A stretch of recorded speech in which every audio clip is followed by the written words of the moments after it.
Tu penses que ceux qui sont au top actuellement en France ou même aux États-Unis sont les meilleurs chanteurs du monde? Mais jamais de la vie.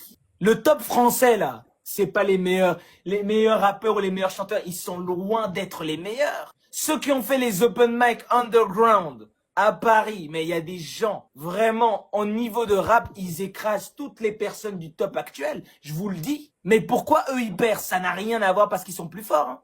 Il y a des destins derrière, il y a des gens qui ont fait des sacrifices, il y a plusieurs choses qui rentrent en jeu. Si tu penses que c'est juste ton talent qui compte, t'es déjà à côté de la plaque. Ça n'a rien à voir. Et en Afrique, it's the same en fait, c'est la même chose. Je t'ai dit que le producteur, il peut te financer. Le producteur peut te financer, le directeur de label peut te financer. Mais tu vas devoir faire ce qu'il veut. Tes musiques, tes masters lui appartiennent. Tout ce que tu sors au studio lui appartient. Le clip, il doit payer le clip.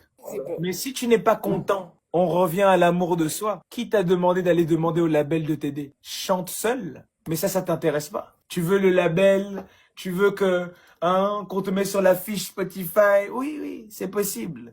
Mais il y a un prix à payer pour arriver à ce niveau-là. Est-ce que je te rappelle dans quel monde nous vivons?